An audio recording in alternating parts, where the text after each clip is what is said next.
Stability and traction control are two of the most important safety features of all time, but there's certain things that can only be done with all-wheel drive. We're here in New Zealand to show you what can be done with Volkswagen's 4Motion system, no matter what shape and size of car. Specifically, we're at the Southern Hemisphere Proving Ground in Cardrona, which is the sort of James Bond mountaintop network of ice circuits you've probably dreamed about. Volkswagen 4Motion all-wheel drive is currently available in two main types, Haldex and Torsen. The Haldex type is used in all 4Motion models aside from the Touareg and Amarok, and is a part-time system where fluid pressure controls a clutch pack to send power to the rear wheels as needed. The latest generation is integrated with a whole bunch of drivetrain sensors to make it able to predict traction loss before it happens. The Touareg and automatic Amaroks use a full-time system with a Torsen or torque-sensing mechanical centre diff that's essentially reserved for their north-south engine layout. And as always, if you're looking for more detail, read the full review on the CarsGuide site, and if you're watching this on YouTube, click like and subscribe to stay on top of all our latest videos. Now, it'd be great if we could go back to back with the same cars with two-wheel drive, but this is proper slick ice we're driving on, the sort that will make you fall over unless you carefully measure each step. So the simple fact that these 4Motion cars are able to drive at all is amazing. They do have winter tyres fitted, but I really doubt they're making any difference today. We're driving a good spectrum of the VW 4Motion range, including the upcoming T-Roc SUV, the Golf R, the Tiguan, the Passat Alltrack, the Arteon sedan, the new Touareg, the Amarok V6, and would you believe it, the big crafter van.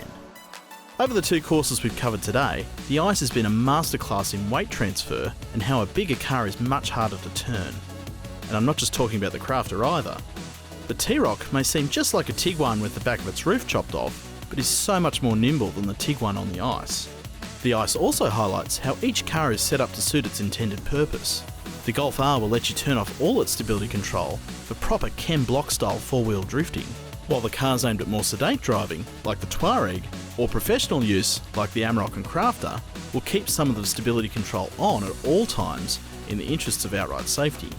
This also highlights the role of stability control with all-wheel drive.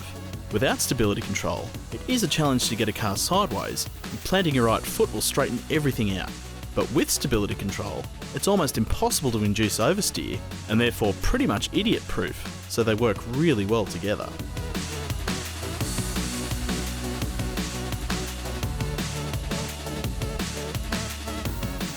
The benefits aren't so obvious when you're on dry bitumen, which is where most of us spend most of our time driving.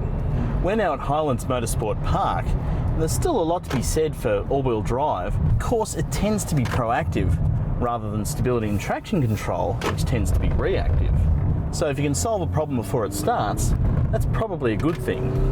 This is particularly true for the Haldex style Volkswagens, which, as I said, use a bunch of other drivetrain sensors to predict slip and prepare the drivetrain to best deal with it.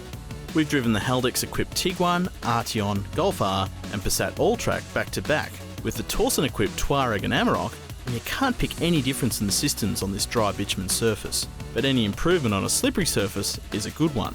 This is going to sound a bit like a VW ad, but our track time has highlighted that all the systems are beautifully integrated with the stability control, suspension and tyres, and there's no sense of tugging or emergency reaction when you're driving at the limit. And when I say all, I mean the Amarok too. This is a big ladder chassis ute with a solid axle and leaf springs on the back, and it maintains stability and predictability. A dual cab ute on a racetrack.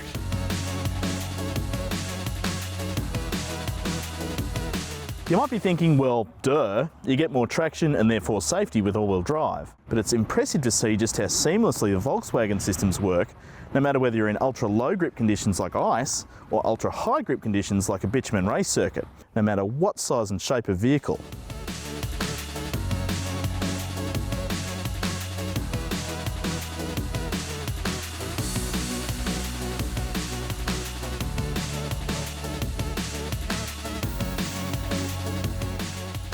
And don't forget, if you're looking for more detail, you can read the full review on the CarsGuide site and hit like and subscribe to stay on top of all our latest videos.